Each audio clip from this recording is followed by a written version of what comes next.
सुबह हुई, स्नान आदि से निवृत्त होकर के गुरुदेव भगवान के पास जाते हैं, उनको प्रणाम करते हैं और चले जाते हैं संध्या वंदन करने के लिए फूल लेने। आज फूल लेने के लिए जा रहे हैं। वहां क्या हुआ? दोनों भाई भूप बागोबर देखे जाई, जहां बसंत ऋतु रही लो भाई।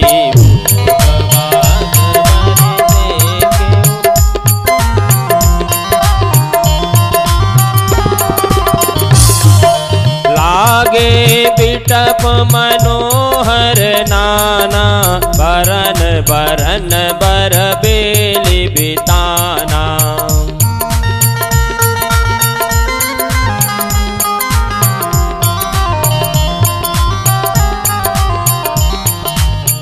वहां की स्थिति सुमन वाटिका में दोनों भाई जैसे ही पहुंचते हैं, इधर उधर देखन लागे, चाहू दिस चितई पूछ माली गण।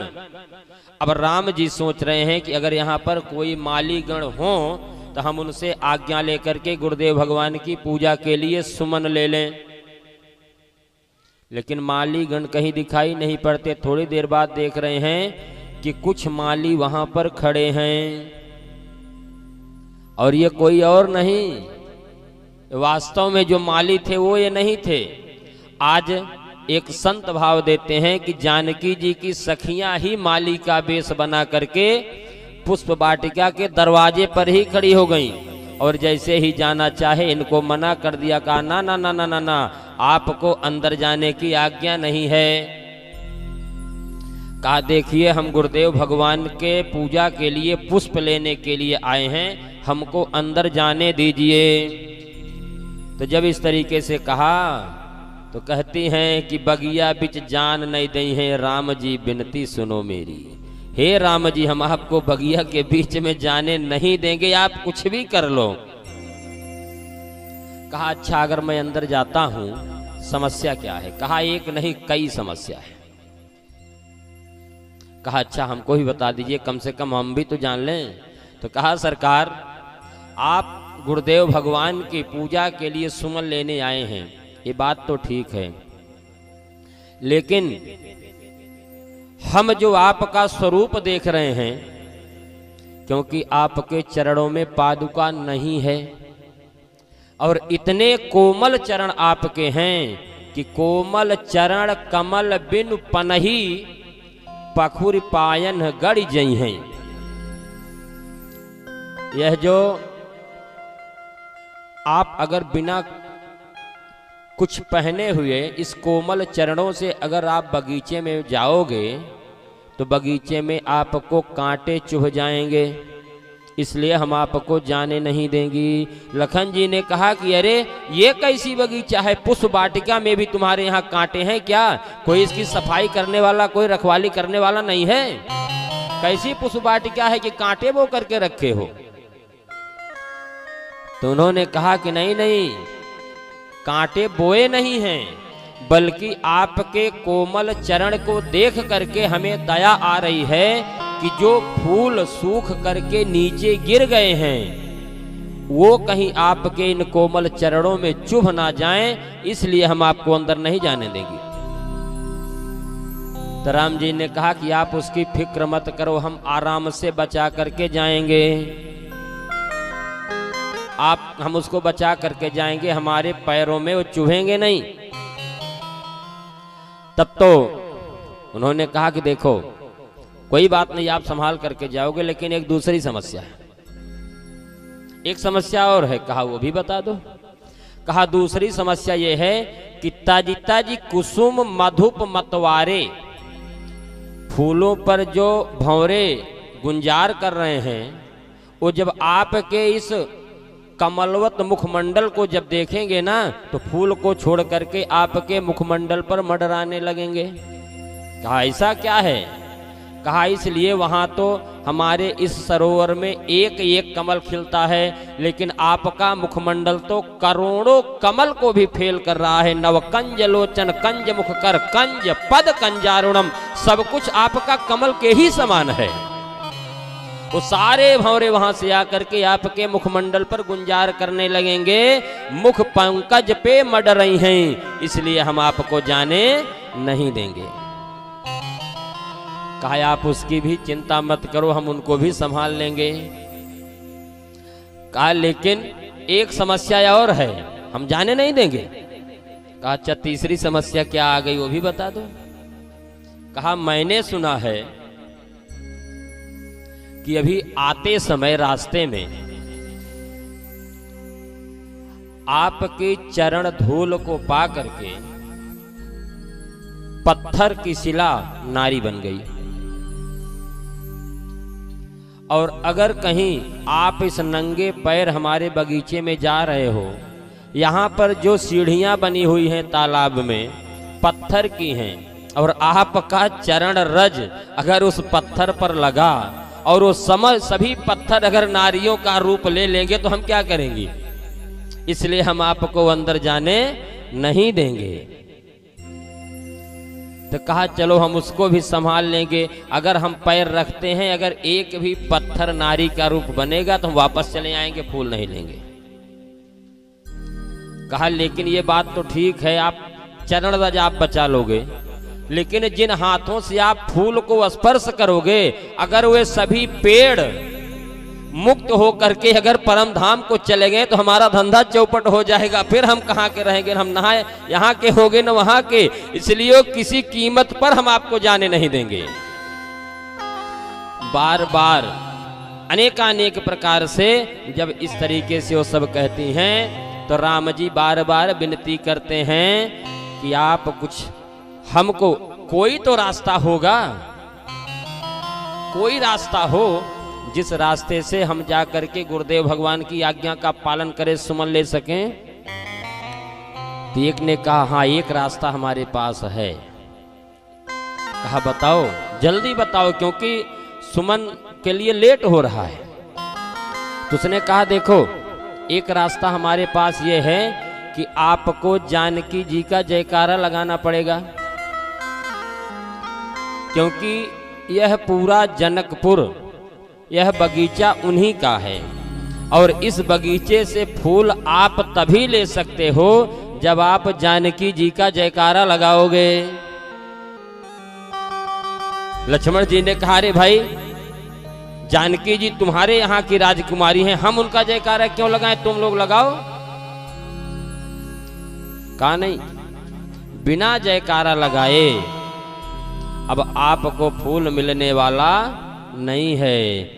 जब किसी प्रकार से कोई व्यवस्था नहीं दिखी तो सीधी सी बात है,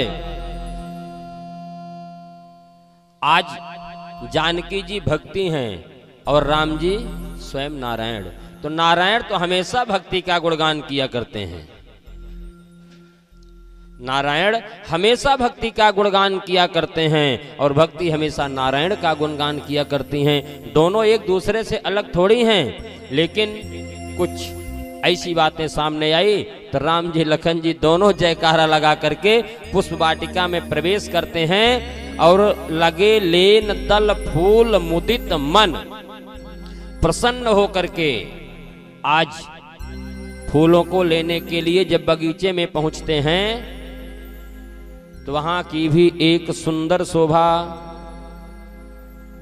जो फूल खिले हुए थे, राम जी जिस वृक्ष की तरफ जाते जैसे ही अपने कोमल हाथ को बढ़ाते, जो फूल खिले हुए थे वो स्वयं टूट करके भगवान की डलिया में आ जाते, क्योंकि वो देख रहे हैं कि आज हमारे राम इतने कोमल हैं, कहीं हमको तोड़ने में इनको परिश्रम ना करना पड़ जाए, इसलिए आज स्वयं उनकी झोली में उतर करके चले आ रहे हैं।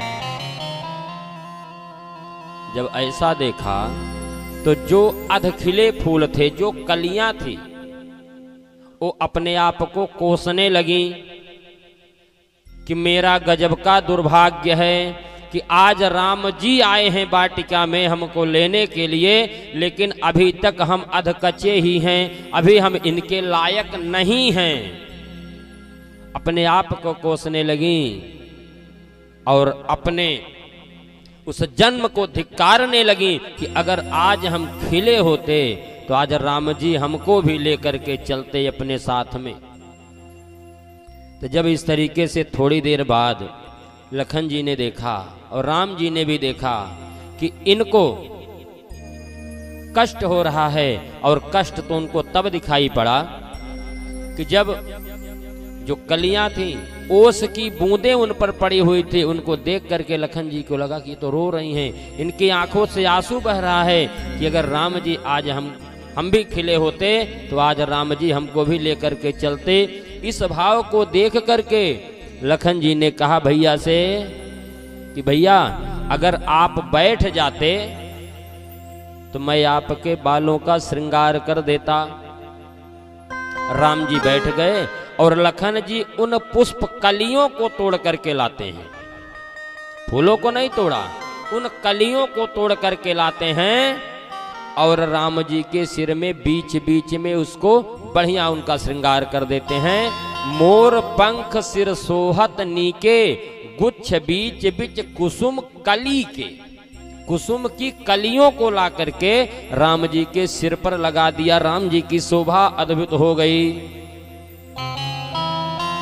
तो भाव ये है कि जब तक हम अपने आप को पूर्ण मानते हैं और पूर्ण मान करके राम जी के शरण में जाते हैं तो राम जी तो हमको अपने शरण में ग्रहण करते ही हैं।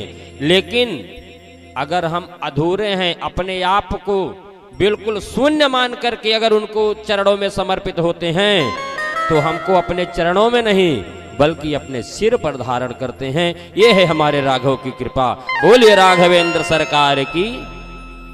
तो आज उन कुसुम कलियों को अपने सिर पर धारण करते हैं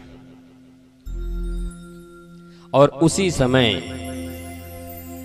तेहि अवसर सीता तह आई, तेहि अवसर तेहि अवसर सीता तह आई, तेहि अवसर सीता तह आई। गिरिजा पूजन जननी पठाई, गिरिजा पूजन गिरिजा पूजन जननी पठाई, गिरिजा पूजन। और एक तरफ राम जी का श्रृंगार लखन जी कर रहे हैं और दूसरी तरफ जानकी जी का प्रवेश उस पुष्प वाटिका में हो रहा है। बोलिए सीता मैया की। सुनैना जी ने कहा कि जाओ बेटी माता पार्वती का पूजन करके आओ। पार्वती जी के पूजन के लिए माता सीता पुष्प वाटिका में प्रवेश हो रहा है। आज वो सखियों के साथ में आई हैं, सुंदर सुंदर सखियां गीत गा रही हैं और गीत गाते हुए जाकर के सरोवर में स्नान किया और उस वाटिका में जो सुंदर सरोवर था वहां जाकर के स्नान किया और गिरजा जी के मंदिर में जाकर के गिरजा मैया का पूजन करते हुए वरदान क्या मांगती हैं कि निज अनुरूप सुभग वर मांगा। अपने अनुसार सुंदर वर का मांग करती हैं कि हे मां हमको हमारे अनुसार सुंदर वर दीजिएगा।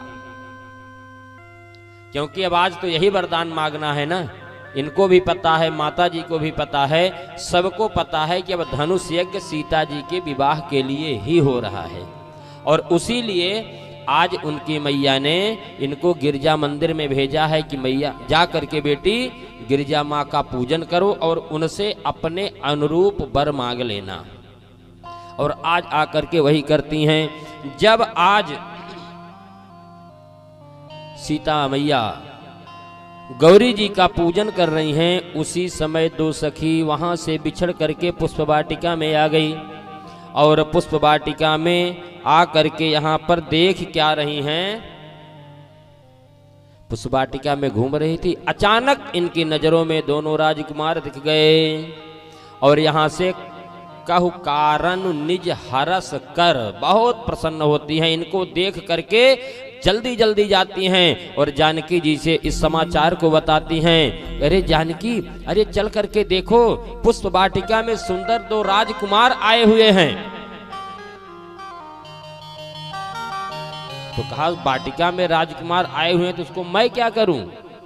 कहा नहीं, बहुत सुंदर दिव्य छवि है उनकी, और मैंने तो ये भी सुना है कल यही दोनों राजकुमार नगर में घूम घूम करके पूरे पुरवासियों को अपना दर्शन दे रहे थे।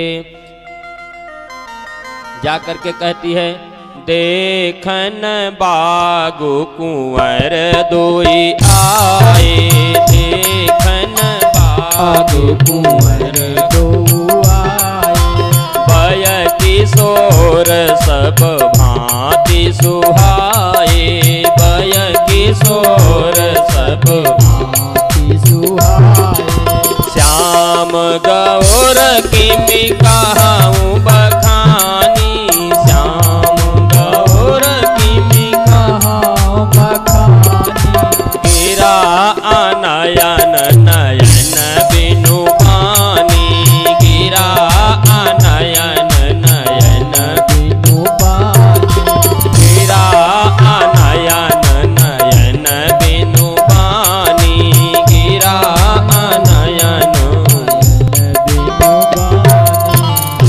करके कहती है कि देखो वहां पर दो सुंदर राजकुमार आए हुए हैं और दोनों राजकुमार ऐसे हैं कि श्याम गौर किम कहूं बखानी, एक श्याम है तो दूसरा गोरा है, और ऐसा है कि मैं अपने मुख से उनका वर्णन नहीं कर सकती, लेकिन इतना जरूर कहूंगी कि वह किशोरावस्था में हैं। नहीं तो कहीं ये न जान लो कि इनकी उम्र काफी होगी, बहुत ज्यादा होगी अथवा बहुत कम होगी। ऐसा कंफर्म कर दिया कि वह किशोर व किशोरावस्था में हैं। तो कहा अच्छा बताओ कौन है, कैसे हैं, कैसा उनका स्वरूप है? तो उसने कहा ये तो मैं नहीं बता सकती, मेरा सामर्थ्य ही नहीं है। कहा क्यों, देख करके तो आई हो? कहा देखिए मेरी आंखों ने देखा है, और आंख बोल नहीं सकती, मुख बोल सकता है तो मुख ने देखा नहीं, क्योंकि जो गिरा है, जो बाड़ी है, अनयन है, बाड़ी के पास आंख नहीं है, और आंख ने देखा तो इसके पास मुख नहीं है, इसलिए मैं बता नहीं सकती। अब एक काम करो, आप ही चल करके देख लीजिए, क्योंकि अवश्य देखिए ही देखन जोगू। अब जानकी जी कह रही हैं, सखी देखिए अभी हमारा विवाह नहीं हुआ है, और ये हमारे कुल की परंपरा है कि बिना विवाह के परपुरुष को देखना पाप है, तो इसलिए मैं नहीं जा सकती। तब उसने एक उपाय बताया। कहा देखिए हम आपको परपुरुष को देखने की बात नहीं करनी है, हम तो आपको यह बताना चाहती हैं कि मुनि संग आए हुए हैं। आज ये किसके साथ आए हुए हैं? मुनि के संग आए हुए हैं, और आपके इस धनुष यज्ञ को देखने के लिए आए हुए हैं, और कल पूरे नगर में घूम करके सबके नयन को इन्होंने पुलकित किया था। तो आप भी इसी नगर की हो, आप भी देख लो कि हमारे नगर में कौन आया है। इस भाव से आप चल करके देख लो, बाकी और कोई दूसरा भाव नहीं करना है। जब इस तरीके से वाणी सुनी, अब जानकी जी क्या कहती हैं कि जिन निज रूप मोहनी डारी, जिन्होंने अपने रूप माधुरी से कीन्हे स्वबस नगर नर नारी, सबको, पूरे नगर के जितने नर नारी हैं सबको अपने बस में कर लिया है, तो उनका दर्शन आप भी कर लो। इस रूप से आप चल करके उनका दर्शन कर लो। जब इस तरीके से कहा, तब जानकी जी सोचती हैं कि तासु बचन अति सियाहि सोहाने, तासु तरस लागे लोचन अकुलाने, तरस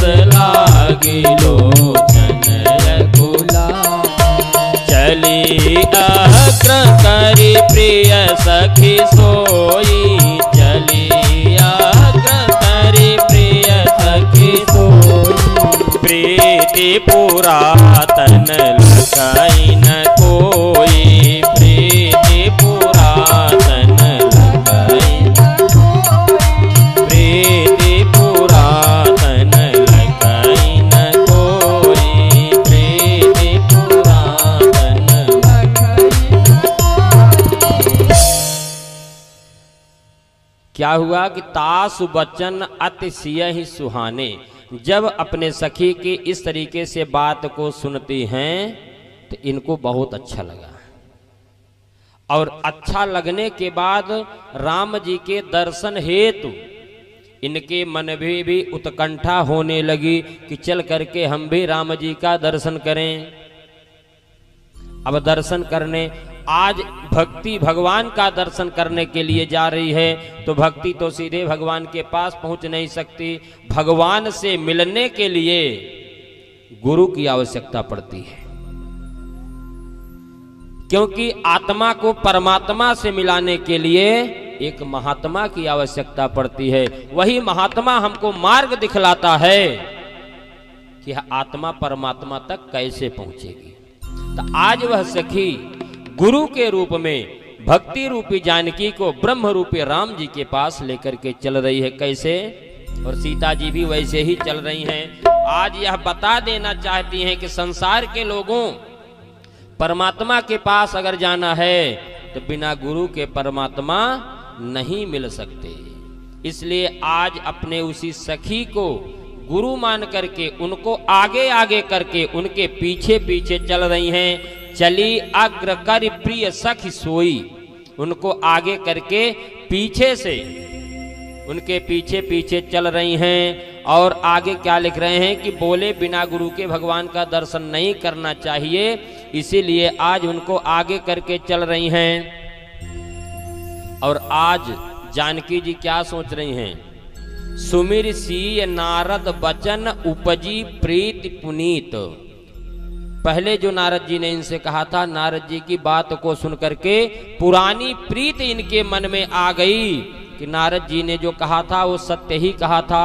आज हमारे राम इस पुष्प वाटिका में आ चुके हैं, लेकिन इसको जानता कोई नहीं, केवल जानकी जी जान रही है और राम जी जान रहे हैं। अब आज जैसे ही इस तरीके से जब वहां पर पहुंची तो देख रही हैं चारों तरफ इधर उधर ढूंढ रही हैं, कहीं वो दिख ही नहीं रहे हैं, क्योंकि वहां से थोड़ा आगे निकल चुके थे। आगे जा रहे हैं, जब इनके घुंघरू की आवाज राम जी के कानों में पड़ी तो राम जी कह रहे हैं लखन जी से, कंकन किंकिन नूपुर धुनि सोनी, कंकन किंकिन नूपुर धुनि सोनी, कहत लखन सन राम हृदय गुनि, कहत लखन सन राम हृदय गुनि, मानहु मदन दोंदो भी दीनी, मानहु मदन दोंदो भी मन साबे स्विजय कहकीनी, मन साबे स्विजय, मन साबे स्विजय कहकीनी।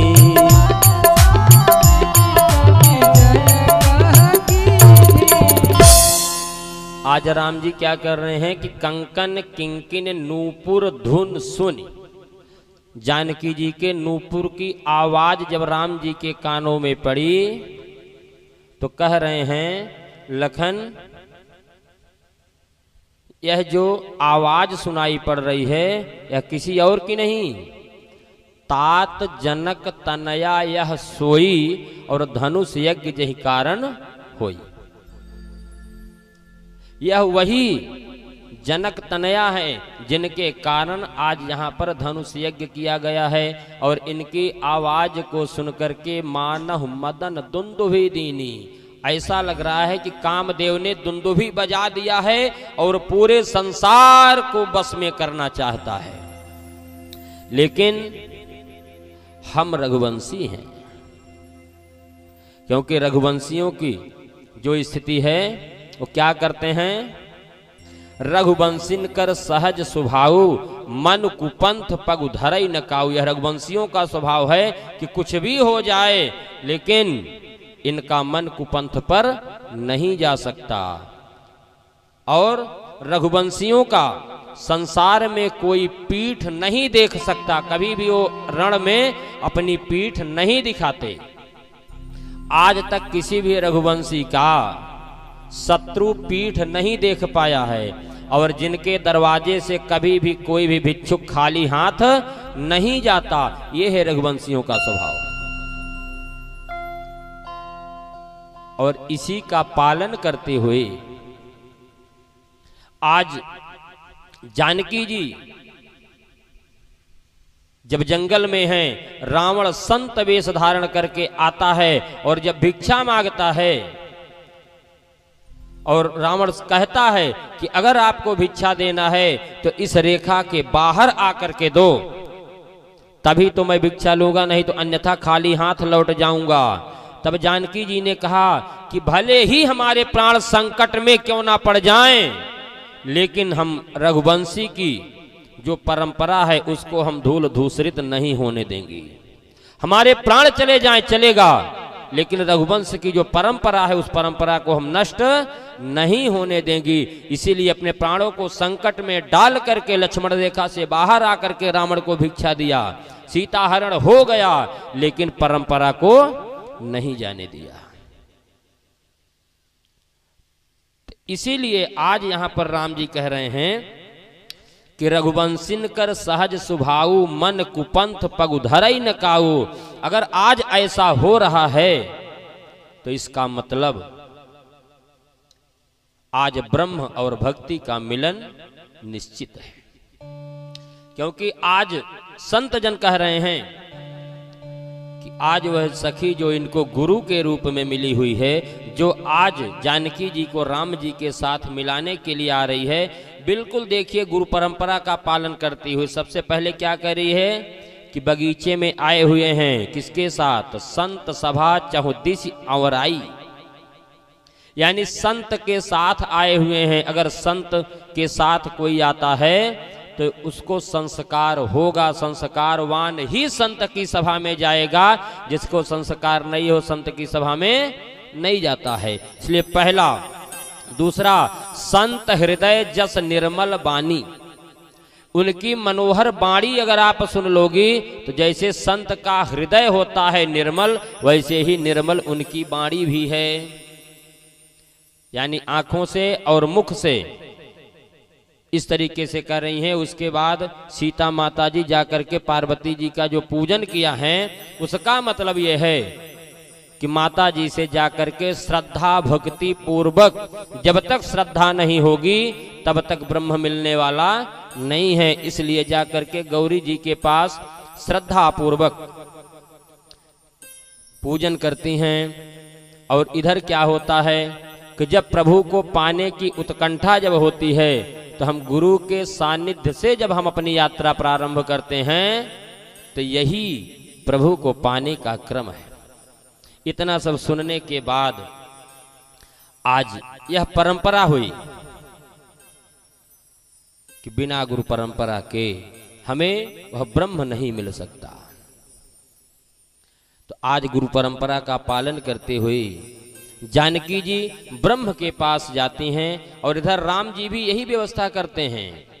राम जी भी कह रहे हैं कि देखो, अगर भक्ति को पाना है तो भक्ति सबसे पहले कहां से आती है, प्रथम भगति संतन कर संगा, श्रवणम कीर्तनम विष्णोः स्मरणम पाद सेवनम अर्चनम वंदनम दास्यम सख्यम आत्मनिवेदनम।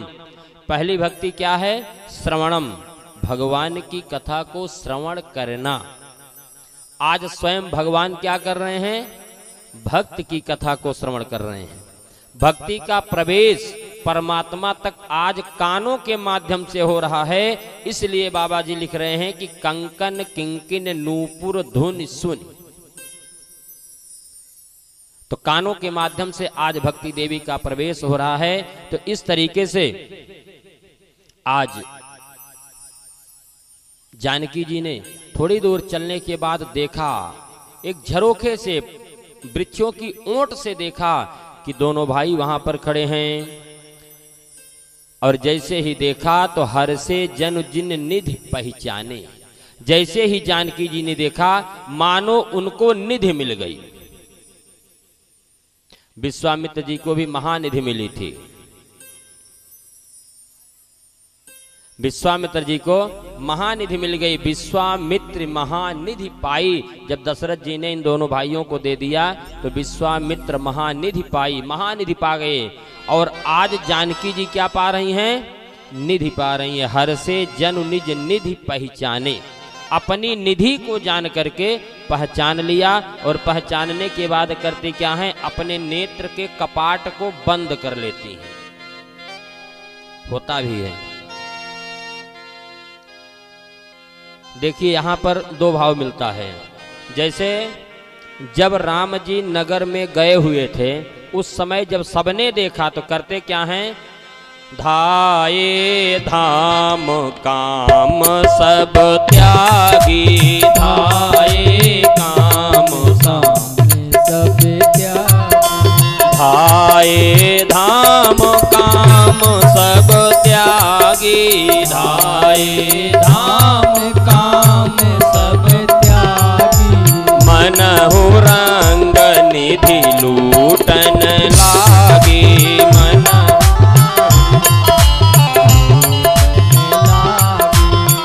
मनहु रंग निधि लूटन लागी, मनहु रंग निधि लूटन लागी।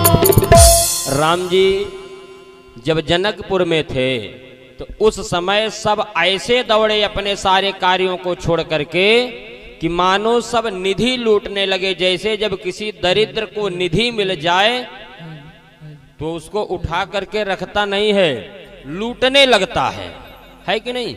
जैसे कुछ लोग चले जा रहे हैं जिनके पास धन संपत्ति नहीं है और अचानक संपत्ति उनको पड़ी मिल जाए तो टूट पड़ेंगे, उसको लूटने लगेंगे, है ना? लेकिन अगर कोई संपत्तिवान है, उसकी संपत्ति अगर उस संपत्तिवान को उसी की संपत्ति अगर उसको कहीं पड़ी हुई मिलती है तो क्या वह लूटता है? वह लूटता नहीं, बल्कि उसको उठा करके सुरक्षित रख करके ताला बंद कर देता है ना? तो आज जब जानकी जी की निधि जब इनको मिली तो जानकी जी अपने नयनों के मार्ग से उनको हृदय में ले जा करके अपनी आंखों को बंद कर लेती हैं। आज आंखों को जब बंद कर लेती हैं उसके बाद होता क्या है? जब आंखें खोलती हैं तो लोचन मग रामहि उर आनी, दीन्हे पलक कपाट सयानी। पलक को बंद कर लेती हैं। उसके बाद जब पलक को खोलती हैं तो सन्मुख दो रघु सिंह निहारे। अपने सामने दोनों भाई राम और लक्ष्मण को जब देखते हैं बहुत आनंदित होते हैं और आनंदित होकर के इतना प्रसन्न होते हैं कि दोनों की पलक एक टक दोनों एक दूसरे को देखने ही लग जाते हैं कि राम को देखकर श्री जनक नंदिनी बाग में जा खड़ी की खड़ी रह गई। ऐसी स्थिति आज उनकी बनती है। और बाबा जी लिखते हैं कि आज तो स्थिति यहां तक बन गई है, कहा जाता है कि इन पलकों पर महाराज निमि का निवास स्थान होता है। निमि ऋषि इन्हीं पलकों पर होते हैं जिनके कारण से हमारी पलकें उठती बैठती रहती हैं।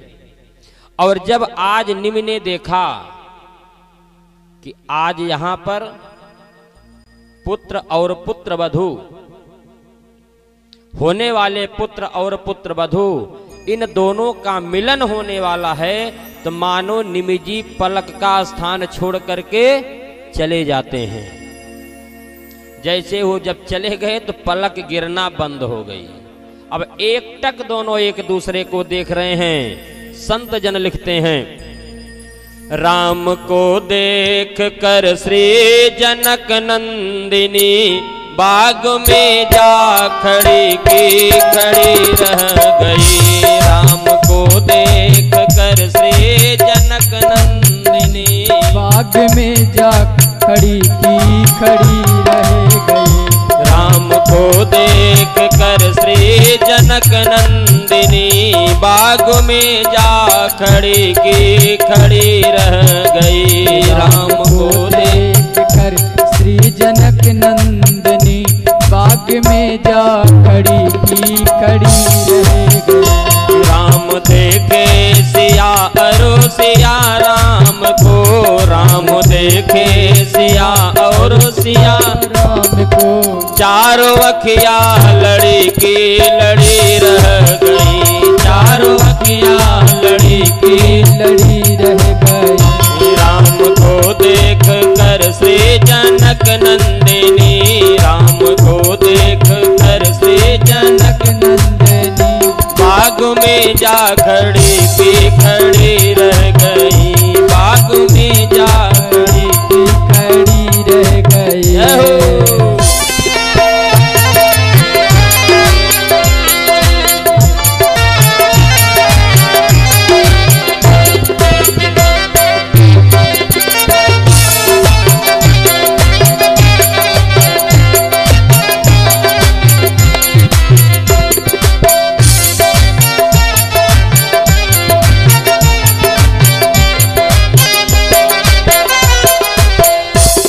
जनकपुर गए देखने के लिए, थे जनकपुर गए देखने के लिए, थे जनकपुर गए देखने के लिए, थे जनकपुर गए देखने के लिए। सारी सखियां झरोकन से झांकन लगी।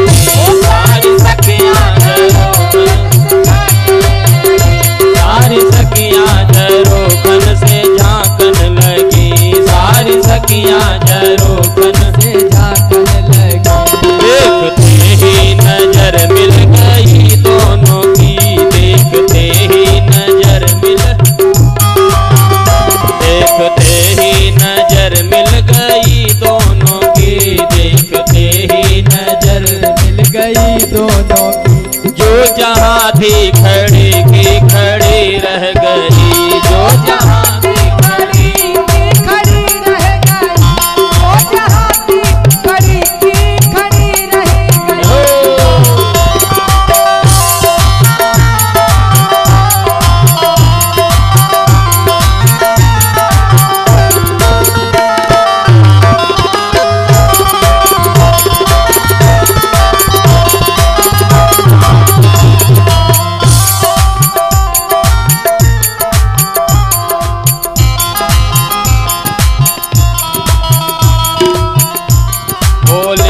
एक सखी राम को देख कर, बोली है एक सखी राम को देख कर, बोली है एक सखी राम को देख कर, बोली है एक सखी राम को देख कर। रच दिए हैं विधाता ने जोड़ी सुघर, रच दिए हैं विधाता ने जोड़ी सुघर। पर धनुष कैसे तोड़ेंगे बारे कुंवर, पर धनुष कैसे तोड़ेंगे बारे कुंवर।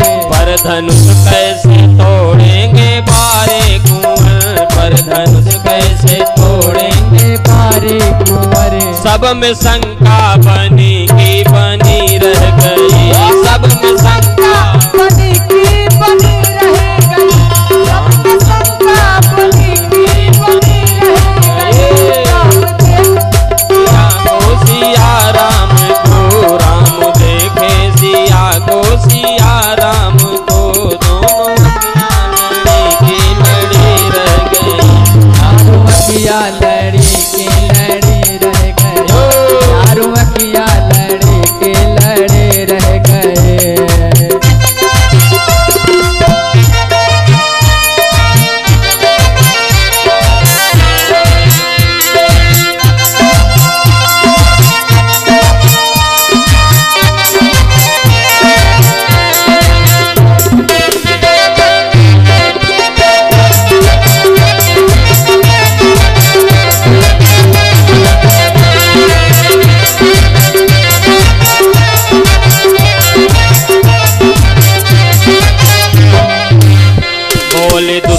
सखी छोट देखन में है, बोली दूसरी सखी छोट देखन में है, बोली दूसरी सखी छोटो देखन में है, बोली दूसरे सखी छोट देखन में है।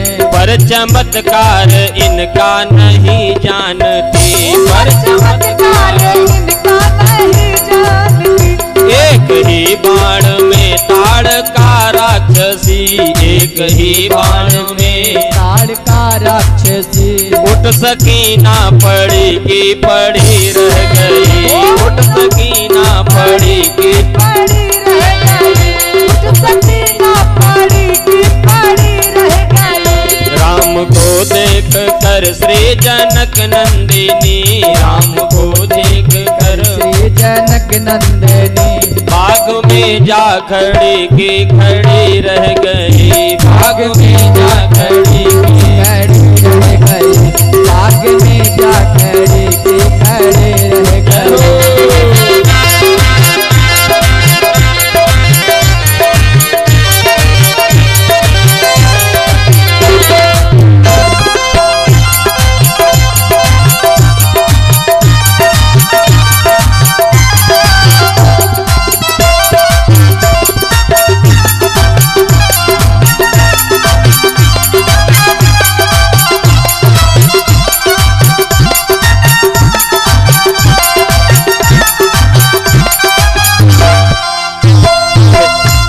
स्वयंवर में आए बहादुर बहुत थे, स्वयंवर में आए बहादुर बहुत थे, स्वयंवर में आए बहादुर बहुत, स्वयंवर में आए बहादुर बहुत। पर धनुष कोई तिल पर हटा ना सका, पर धनुष कोई दिल पर हटा ना सका। राम जी ने धनुष को उठाए हैं जब, राम जी ने धनुष को उठाए हैं जब, राम जी ने धनुष को उठाए हैं जब, राम जी ने धनुष को उठाए हैं जब। सबकी अखियाँ खोले के खोले रह गई, सबकी अखियाँ खोले के खोले रह गई, सबकी अखियाँ खोले के खोले रह गई। सबकी अखियाँ खुली की खुली रह गई। राम को देख कर श्री जनक नंदिनी, राम को देख कर श्री जनक नंदिनी बाग में जा खड़ी की खड़ी रह गई, बाग में जा खड़ी की खड़ी रह गई, बाग में जा खड़ी की खड़ी रह गई, बाग में जा खड़ी की खड़ी। इस तरीके से राम और जानकी दोनों एक दूसरे को एक टक निहार रहे थे और ऐसी स्थिति वहां की शोभा कि आज वहां के दर्शन करने के बाद जानकी जी वहां से वापस आती हैं, सीधे पुनः गिरजा मंदिर में जाती हैं। गिरजा मंदिर में पहुंच करके सीता जी के इस भाव को देख करके एक सखी कहती है कि परबस सखिन लखी जब सीता पुनि आऊब यही बेरिया काली। जानकी जी कब तक यहाँ खड़ी रहोगी? अभी माता जी इंतजार कर रही हैं, जल्दी चलिए, कल पुनः इसी समय हम फिर से आ जाएंगे, इसी समय फूल लेने आएंगे और हम लोग फिर से आ जाएंगे। तो जानकी जी वहाँ से मुस्कुराते हुए आगे बढ़ जाती हैं, पहुँच गई सीधे गिरजा मंदिर पर और जा करके सीधे प्रार्थना करती हैं, जय जय गिरिवर राज किशोरी, जय जय गिरिवर राज किशोरी, जय महेश मुख चंद चकोरी, जय महेश मुख चकोरी, जय गज बदन खड़ानन माता, जय गज बदन खड़ानन माता, जगत जगत जननी दामिनी स्तुति गाता, जगत जननी दामिनी। नहीं तव याद मध्य अवसाना, नहीं तव याद मध्य अवतारा। अमित प्रभाव वेदो नहीं जाना, अमित प्रभाव वेदो नहीं जाना। भव भव विभव पराभव कारिणी, भव भव विभव विश्व विमोहनी सबस विहारिणी, विश्व विमोहनी, विश्व विमोहनी सबस विहारिणी। विश्व विमोहनी जानकी जी सीधे गौरी मैया के पास जाती हैं और उनसे प्रार्थना करती हैं क्या कि जय जय गिरिवर राज किशोरी, जय महेश मुखचंद चकोरी। एक स्त्री की 3 स्थिति होती है। सबसे पहले वह किसी की बिटिया होती है, उसके बाद किसी की पत्नी होती है और वृद्धावस्था में पुत्र की मां होती है। लोग इसी तरीके से पहचान बताते हैं। जब तक वह छोटी है तब तक यही कहेंगे कि फला की बिटिया है, विवाह हो जाने के बाद फला व्यक्ति की पत्नी है, और बड़े हो जाने के बाद ये फला व्यक्ति की मां है। यही तो परिचय देते हैं। तो आज उसी परिचय के साथ जानकी जी माँ गौरी का पूजन कह रही हैं सबसे पहले कि जय जय गिरिवर राज किशोरी। हे गौरी माँ, आप पर्वतराज हिमालय की पुत्री हो। उसके बाद जय महेश मुखचंद चकोरी, उसके बाद जब आपका भगवान भोलेनाथ के विवाह हो गया तब आप महेश मुखचंद चकोरी बन गई। उसके बाद जब गणेश भगवान और खड़बदन का जन्म हो गया तब जय गजबदन खडानन माता। और इतना होने के बाद चौथा जो है, आप पूरे केवल इन्हीं 2 की नहीं, जगत जनन दामिनी स्तुति गाता, आप पूरे संसार की माता हो। इस तरीके से स्तुति करती हैं। और आपका ना तो आदि है, ना मध्य है, ना अंत है, नहीं तव आदि मध्य अवसाना। और आपका तो इतना बड़ा प्रभाव है कि वेद भी नहीं जान सकते। हे माँ, इसलिए आप हमारे ऊपर कृपा करिए। कृपा कैसी करनी है आगे भी बता रही हैं कि देवी पूजे पद कमल तुम्हारे, देवी पूजे पद सुर नर मुनि सब हो ही सुखारे, सुर नर मुनि सब हो ही सुखारे। मोर मनोरथ जानहु नीके, मोर मनोरथ जानहु नीके। बसहु सदा उर पुर सबहि के, बसहु सदा उर पुर। इस तरीके से जाकर के कहती हैं कि हे देवी जी, हम आपके चरण कमलों में प्रणाम करती हैं और आपकी पूजा करके ऋषि मुनि देवता सभी धन्य हो जाते हैं। और आपसे मैं कुछ कहूंगी नहीं, क्योंकि मोर मनोरथ जानहु नीके, मेरे अंतःकरण में क्या भावना है उसको आप खूब अच्छी तरह से जानती हो। और इसलिए जानती हो कि बसहु सदा उर पुर सबही के, आप सबके हृदय में विद्यमान हो। अच्छा, अगर बताइए आपके घर में कोई है और कोई बाहर से भी आया है, दोनों अगर साथ में हैं तो कौन व्यक्ति साथ में बैठा है आप जानोगे कि नहीं जानोगे? बाहर से कोई आया हुआ व्यक्ति आपके साथ बैठा है आपके घर में तो आप तो जानोगे ना कहाँ ये कौन है, कोई है ना। तो वही आज जानकी जी कह रही हैं कि हमारे हृदय में क्या बैठा है, कौन सा भाव चल रहा है, यह आपको अच्छी तरह से पता है, हमको कहने की जरूरत नहीं है, क्योंकि आप हमारे हृदय भवन में विद्यमान हो, इसलिए बताती नहीं है। केवल कीने प्रकट न कारण ते ही, कुछ भी कहा नहीं, बस इतना कह दिया कि मोर मनोरथ जाना हूं नीके, खूब अच्छी तरह से आप हमारे मनोरथ को जानते हो, तो कृपा करके आप उसी को पूर्ण कर दीजिए। और जब इस तरीके से कहा तो विनय प्रेम बस भई भवानी, खसी माल मूरत मुस्कानी। मूर्ति ऐसे हंसने लगी कि जैसे कोई प्रत्यक्ष खड़ा होकर के हंस रहा हो, और मूर्ति को हंसता हुआ देख करके जानकी जी बहुत प्रसन्न होती हैं कि माता जी की कृपा हमारे ऊपर हो गई, आशीर्वाद इनको मिल गया। आशीर्वाद क्या देती हैं?